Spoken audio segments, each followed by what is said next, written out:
when I was asked to develop something about young learners, I always heard about the kindergarten phase, let's say, and then we tend to forget that we have some older young learners. So I wanted to show you something about my real classroom. Yes, I'm a real teacher, real classroom. Um, so I was thinking about my own students. I've been teaching two groups in which we have many students with neurodiversities. So I have, for example, a fourth grade with three students in the spectrum and some others with ADHD. Yes. So I wanted to show you some pictures of my students, yes, and some ideas, because I want you to show to see what a real classroom is, and to remember that here we teach English as a foreign language.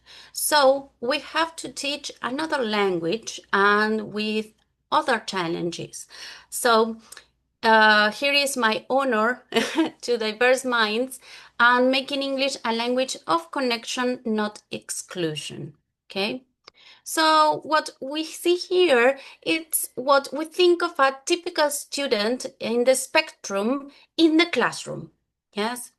Uh, what do you think when you see this picture?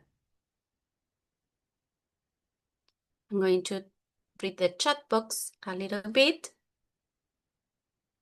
What comes to your mind when you see this picture? There is a boy and it is isolated from the world. Yes, he's alone working independently. Yes, he's wearing some headphones. Yes, and what do you think about that scene? What comes to your mind? Feelings? What do you think?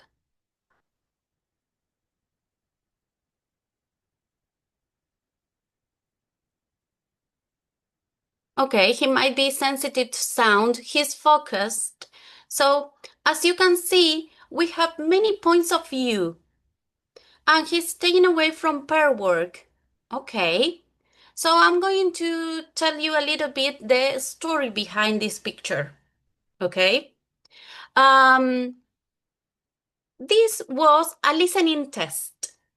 Yes, we were preparing our students for the Cambridge Young Learners International Exam, and he was a candidate. He was absent from the practices that we have for the listening part. So I lent him my own headphones to do the listening part. Yes. And it's only that he is autistic and he always participates in all the activities. Yes. So that is why he is isolated from the group and wearing some headphones because he's focused, he's concentrating on finishing the task because he was trying to stay focused and to complete that activity. Yes, he already sat for the exam. It was a really great experience for him. But I wanted to start with this picture because we always think, or we tend to think, because we ignore the world around the spectrum, what our students are capable of. Yes, here I am in Argentina.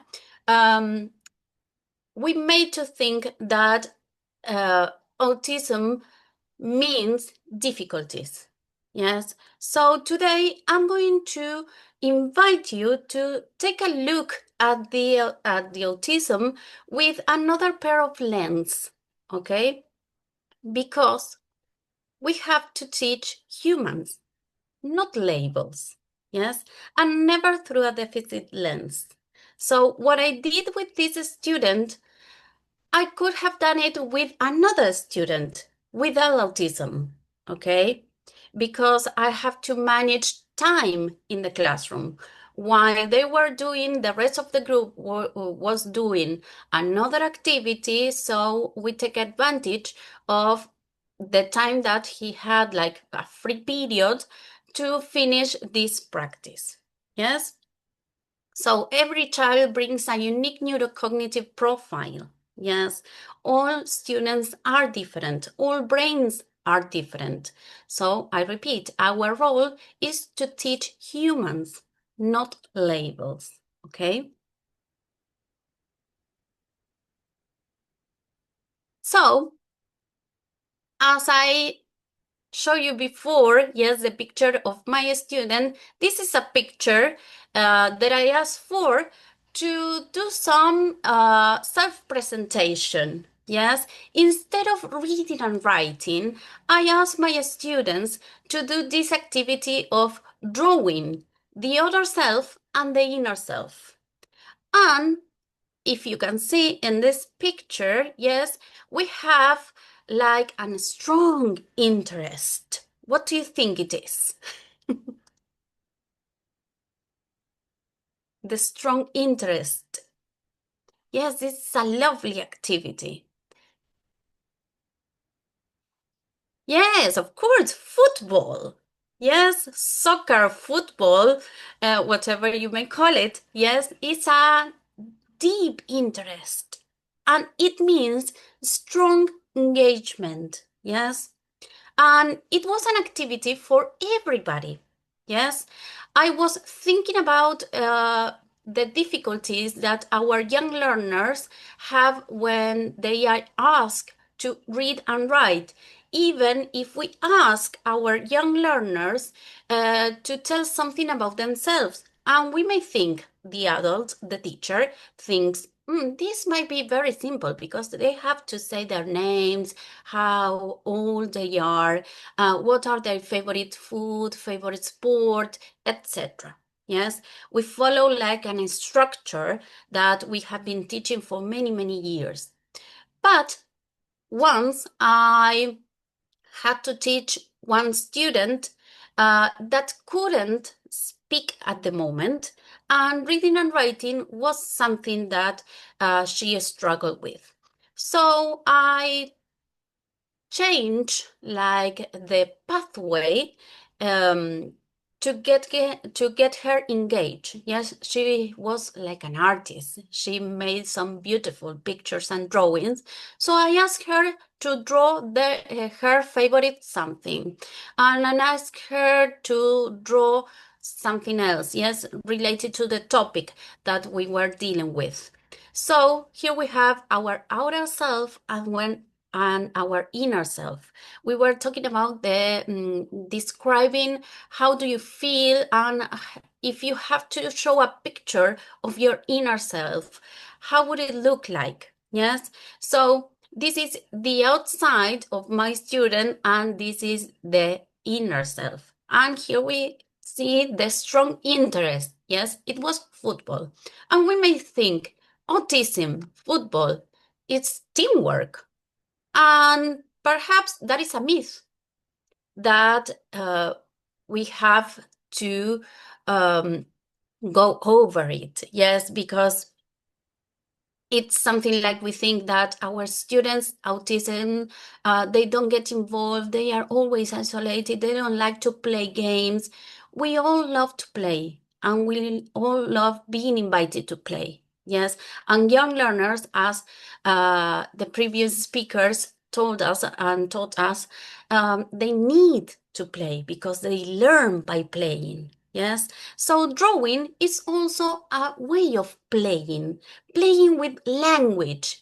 Is there another way to describe yourself, even if we are not reading and writing or speaking? Yes, we can turn this activity into a guessing activity. So I show like an art gallery, and they have to write their ideas yes, in a blank sheet of paper that we have next to each picture, what do you think this is about? How would you describe the inner self of your classmate? Yes, and only writing one word will say everything. Yes, and that is what we aim when we teach young learners, to everybody feel included without being with a tag on their forehead that says autism. Yes, we all are different, and that is what our art gallery with our inner self can show you. Yes, and of course this is a creative activity and we don't need so many resources. Yes, because perhaps we think, oh, I have an autistic student, I have to put a lot of money from my pocket in it to make him included, and I have to buy some canceling noises, headphones, and I have to buy so many fidget toys. We don't need to buy anything because we are the resource and they are the resource. Okay, so I encourage you to take a look at the autism with our new lens. Yes, with our old lens, we may think autism, attention problems, slow processing, avoid speaking. But with our new lens, we can take a look at how our autistic students, they notice details, the deep pattern awareness, the observational learning, the creative and divergent thinking. And again, the strong interest means strong engagement. So I mentioned before, how can our students take a look at the grammar patterns? Yes, we use a lot of teaching grammar and we have a lot of teaching strategies. Yes. What about mainly with vocabulary, but what about grammar? Because we also teach grammar. And again, because we teach language as a foreign language, English as a foreign language, yes? We don't teach it as a second language. So we must teach grammar in order to our students reflect their ideas clearly, okay? So we make some sentences, and if you can take a look at this photocopy, all of the photocopies from textbooks and all the worksheets are the same. Yes, they are structured. It's about choosing the correct answer and scramble the sentences. And it's not only for our older students, but this is taken from a book developed for young learners. Yes, and we use those textbooks all the time, every day in our English lessons.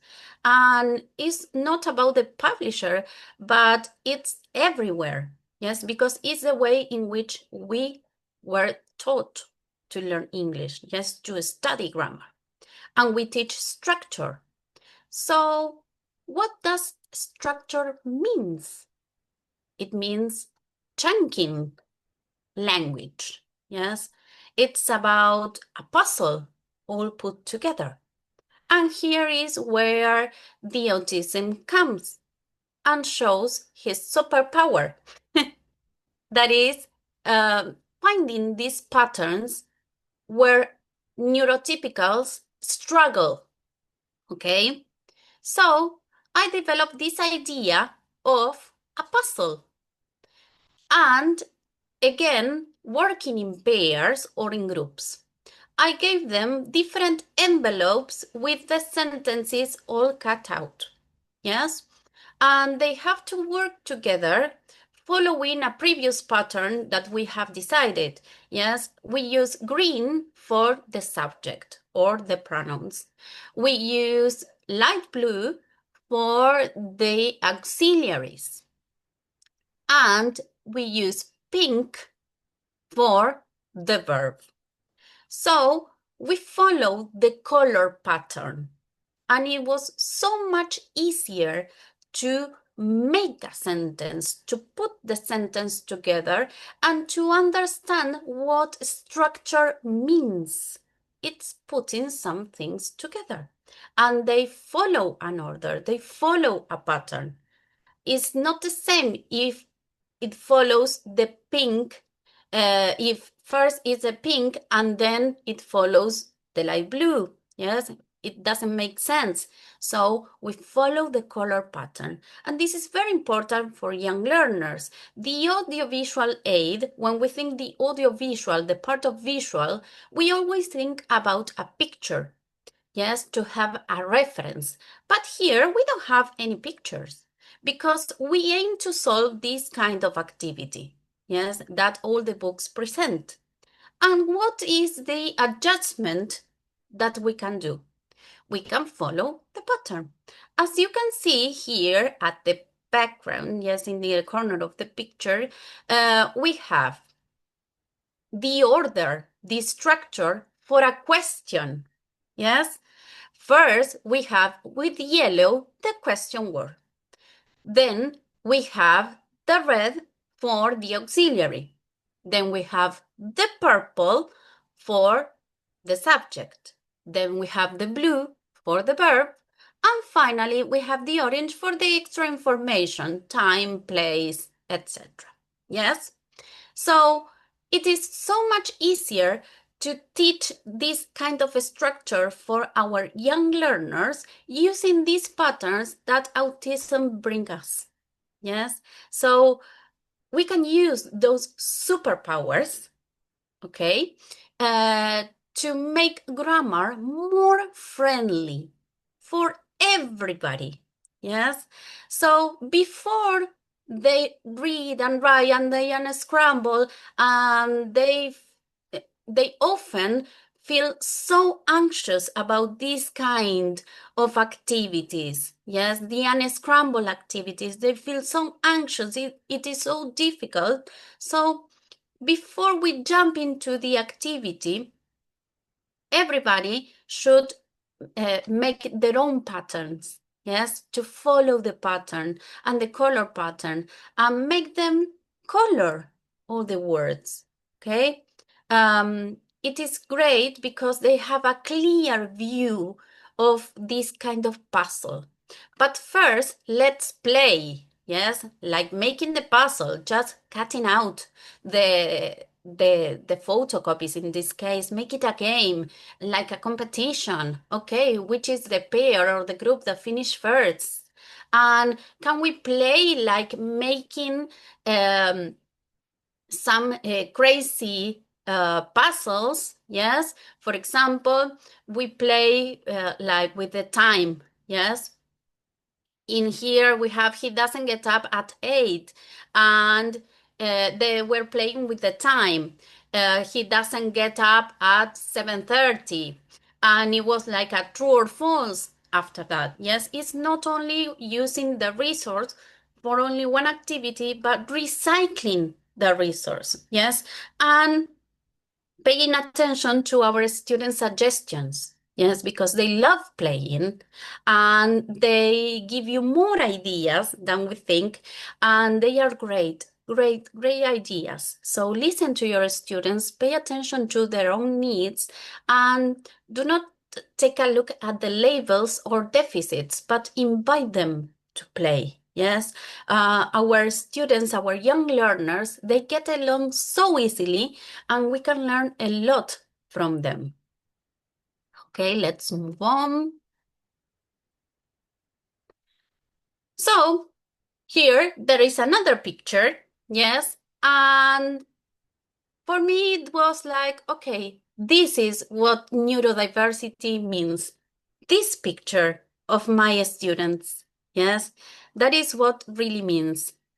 Everybody's smiling, yes, and would you be able to say which of these students is autistic and which is a neurotypical?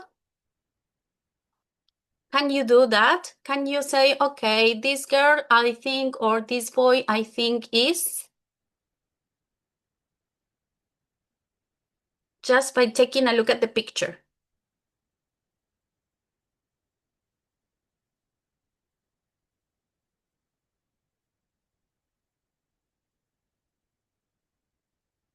In this picture, we have 3 autistic, yes, students.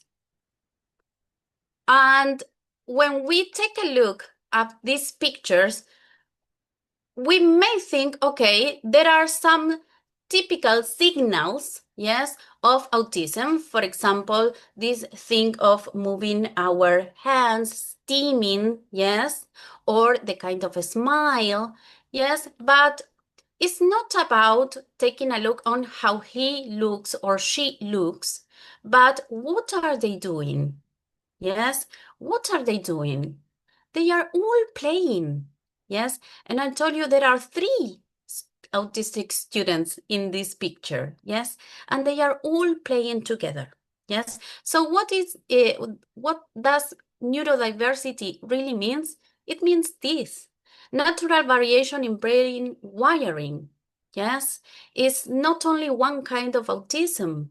We are used to see one kind of like a signal or picture of autism. But there is so much that we cannot see in a picture. Yes. And it's not about the diagnosis. It's not about a limitation. It's neurodiversity means that differences are expected and they are viable. Yes. Variation doesn't mean problem. Variation means humanity. Okay, so that is what neurodiversity really means. Here, they are playing together, they are learning together. Yes, and from 5 students, there are 3 that are neurodivergent, and there are 2 that are neurotypical. Yes, but when I take a look at this picture, I only see my students. I don't see labels. Yes, but this is just a reminder of what the neurodiversity looks like. Yes. Okay. So, of course, we have challenges. Okay. And we have some difficulties on the way, yes, but there are so many strengths across the spectrum. So I want to stick to this, the strength, the possibilities. We talked about the pattern recognition. Okay, the pattern recognition. How can the pattern recognition become a superpower for grammar working? Then we have the visual thinking, how visual our students are. How can they connect the visual thinking with what's going on in the classroom? The hyper focus when engaged. The first picture that I showed you, it was really engaged with the listening activity.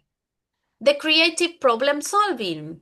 Yes, and here we have a picture of one of the projects that we developed this year, okay? And the creative problem solving. I was struggling, really struggling with the display of this final project, that it was decorating the muffins that they have made to become a cupcake. Yes, it was working with the transition, not only learning about ingredients and procedure, but it was also working with the transition of what do we have first and when what is the final product. Yes.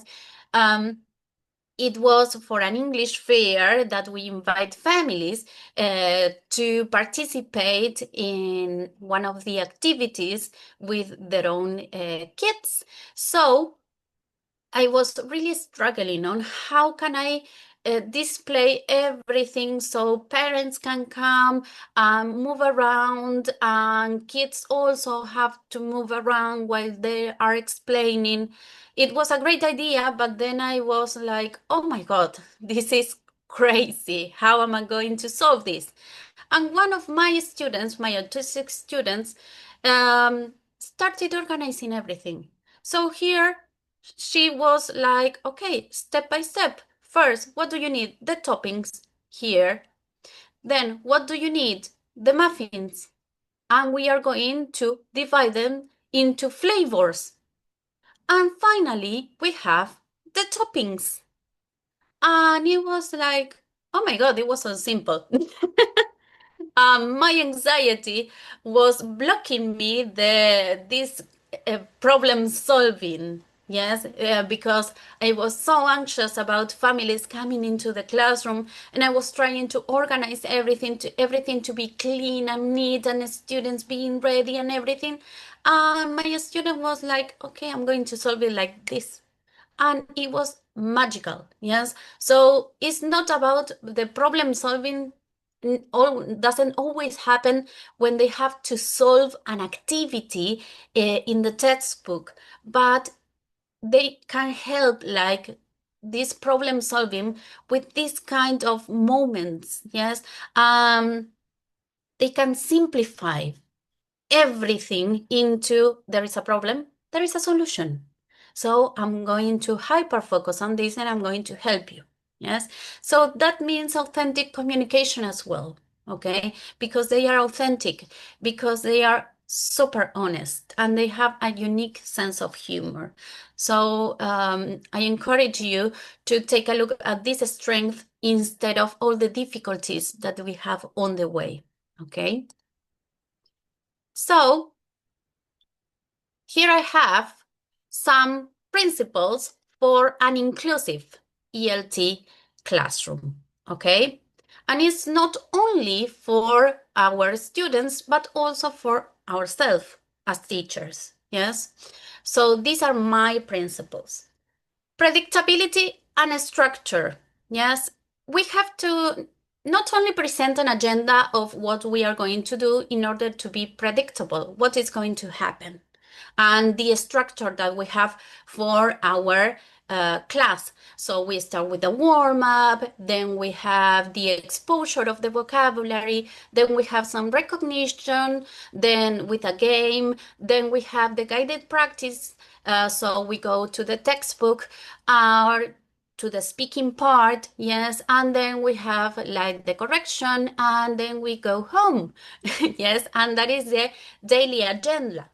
So I know this by heart, my students know this by heart, and that is something predictable. But I have to make sure that I know that being predictable is knowing when I am planning if this is going to work or not. Because I already know my students, because I already bond with my students, because I know the bond between them. Can I have like a pair activity or like a group activity with this group? So I have to think about that. Being predictable is not only showing the agenda first, yes, but having the structure, that it means that we have a structure. But the structure has to be flexible too, because we can predict what can happen according to the activity that we have prepared. Then, as I said before, we have to think about the input in a way in which visual, auditory, and movement, they are linked together. For example, for the recognition, if we use flashcards or realia, we can work with a true or false with movement. If it's true, touch your nose. If it's false, cross your arms. Yes, make an X with your arms. So that will aim to get everybody's attention at the same time. Yes, and we can show a flashcard or a real object, for example, this is an apple. So if it's true, you touch your nose. If it's false, cross your arms.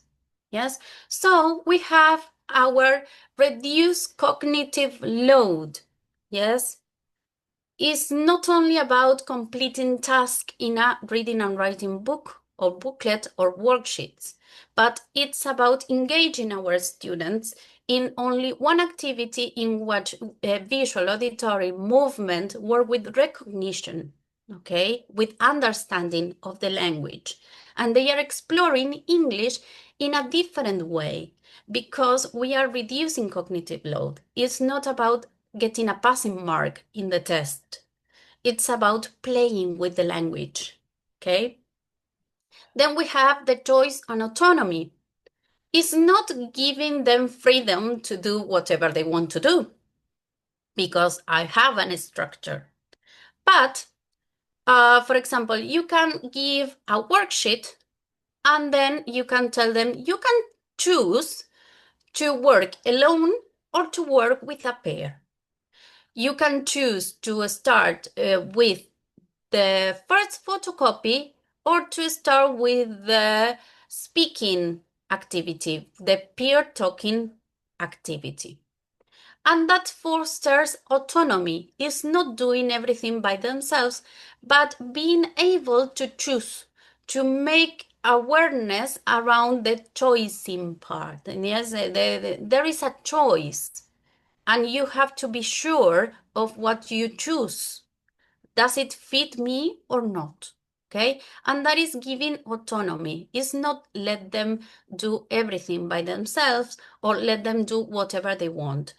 Give only two options. That is my advice.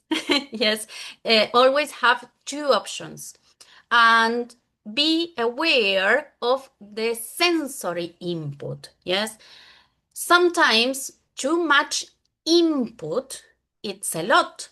That is why I say only give two things to choose. Yes, give two choices, because if we give like a world of opportunities, of making decisions and everything, they will think that they are failing because they don't know. They are young learners, and these are executive functions, and they are really hard to develop. Yes. So there is a world of sensory input around us. So less is more here, the sensory aware teaching. Yes. And be sure that uh, your classroom is a relationship-centered practice place, okay? This thing of working together, because we are teaching English in order to communicate with the rest of the world. Like here, my mother tongue is Spanish. There was someone from Brazil, so they speak Portuguese. And we all get together here to speak in English. So that is what teaching English means, opening the doors of the world, yes, through language. So what do we need for that? Do we need silent students and everybody paying attention at the same time, only the teacher talking? No, we have to give like 90% of the time of student talking time.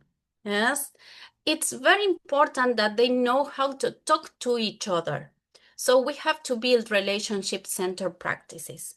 This thing of working in pair, decision making, it's so hard to work with these hard executive functions. So let your students peer talk. Yes, give them the topic, give them the guided practice in order to work really, really well with these relationship-centered practices. Working groups, everybody, everywhere we go, we have to speak to each other. We have to make decisions in pair. Yes, so what does it mean, these principles for me, for an inclusive LTA classroom? That language blooms where safety exists. Yes.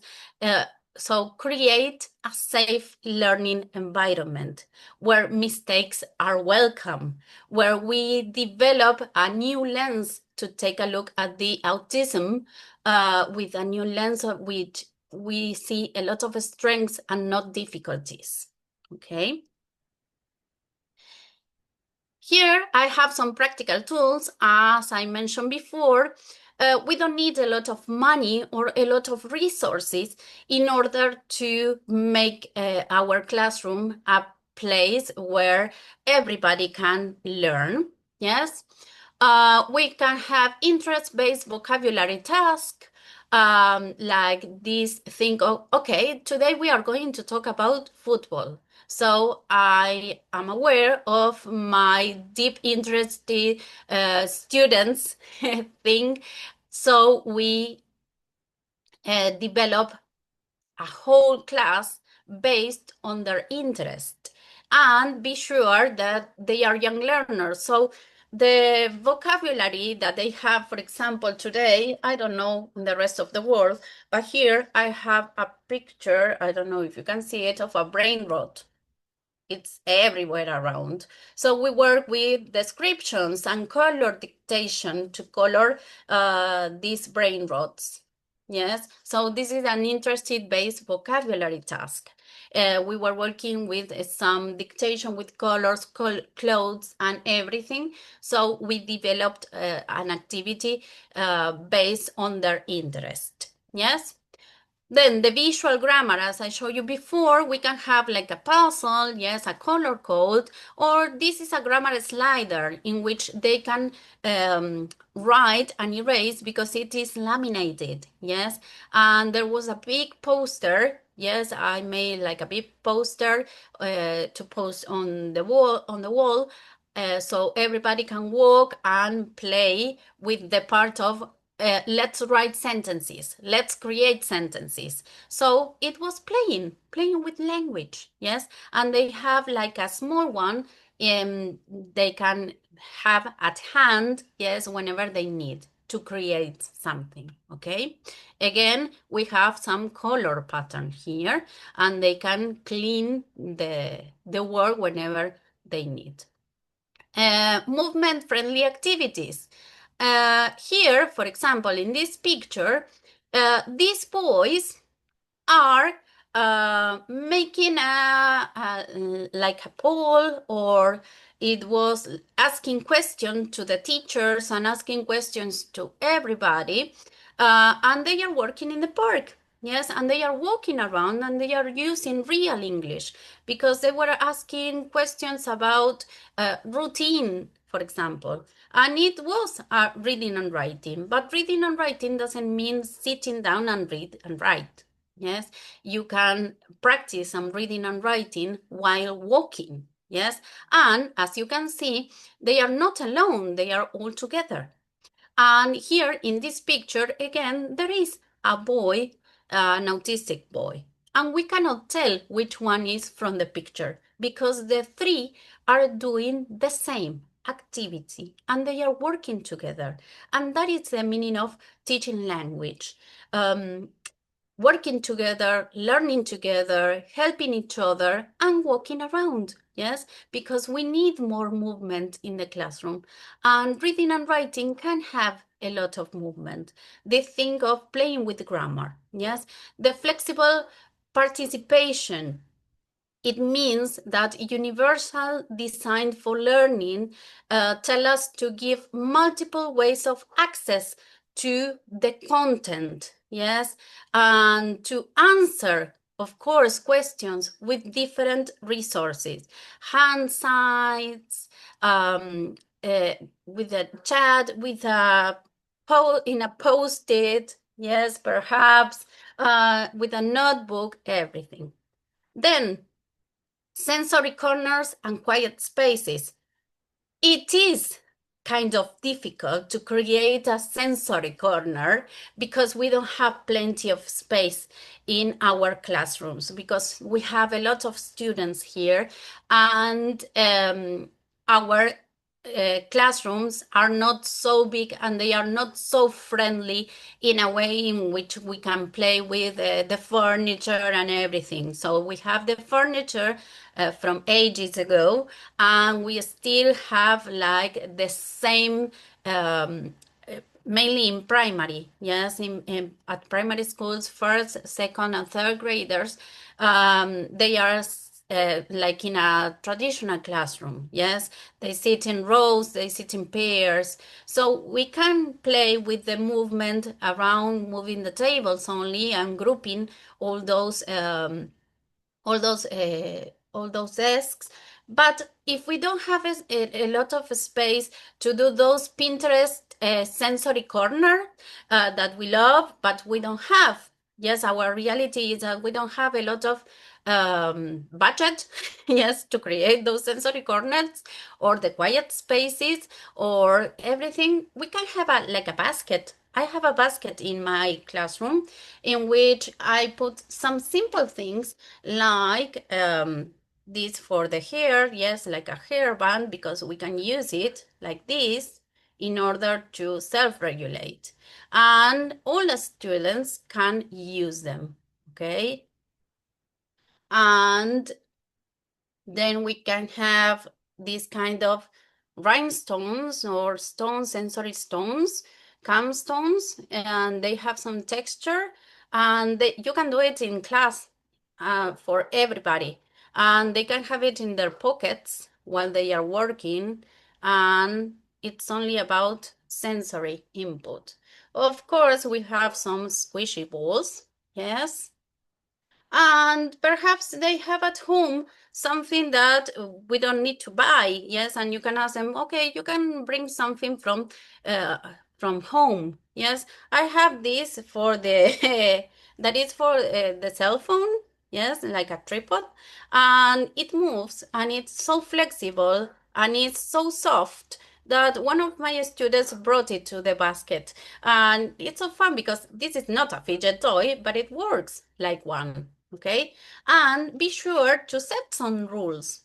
Yes, how to use it, when to use it, when do you need it, the sharing time. Yes, so make sure to make like a contract with your students. Yes, and again, the task variety. Explore language, play with language, okay? It's not only about reading and writing, sitting in the classroom for long periods and only completing the activities to be corrected, but to explore, to use the language, okay? Here I have more of these ideas. Yes, we were playing with simple past verbs, so we work in pairs, like matching pairs, but on the floor. Yes, and then we made this big audiovisual aid in which they can walk and work with the verbs. And here we have kind of like a Scotch hotspot. In Spanish is rayuela, and they choose only three verbs, yes, and they have to jump into the negative and interrogative form, and they have to correct each other. Yes, I was only taking pictures because that is part of the consolidation and real use of the language. Yes, and to finish with this, uh, creating connection through English. Make English a place of belonging, success, identity, expression, agency. Yes, because a language becomes inclusive when it honors the learner's world. Okay, you can see from all my pictures that my students are really happy exploring language. So to finish with this, I want to thank you, and I want to say goodbye with this phrase. English belongs to every brain. Our classroom can be a place of connection where difference is not a barrier, but a resource.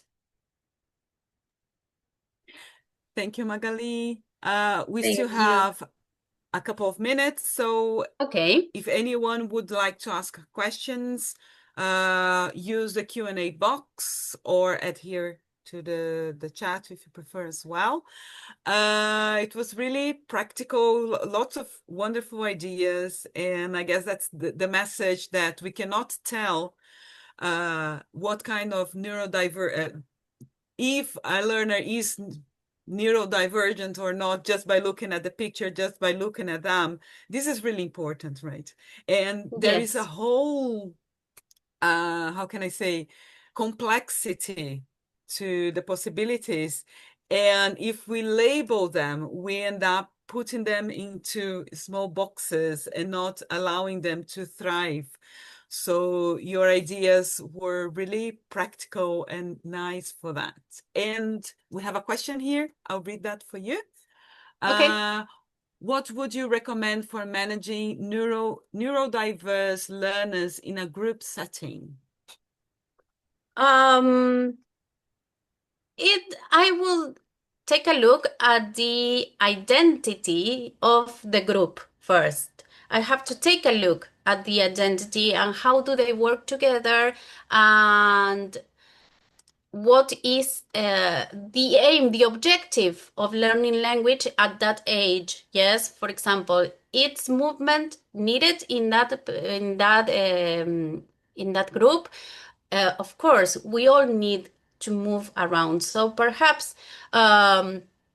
you can group. Yes, you can have every day like some group activities, and first of all, think about the objective of the which is the aim, not only the lesson, yes, not only about thinking about the lesson, but about the age, the group, and what are you preparing them for.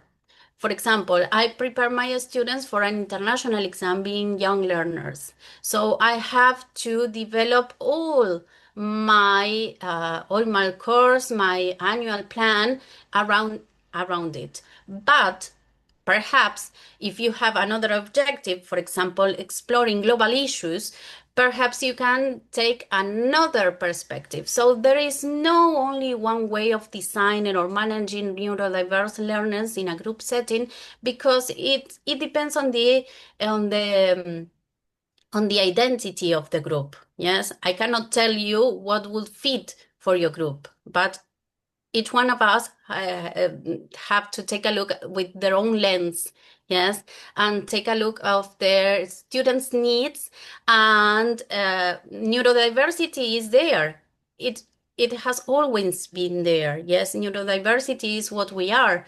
We are all different. We are all diverse. Okay, so that is my advice, to take a look at your own group and their identity and their needs. Okay. Okay. Thank you thank you, Magali. Thank you very much for joining Okay. us for the WebCon and for sharing your lovely practical ideas to deal with learners in general, not only neurodivergent learners, but learners in general.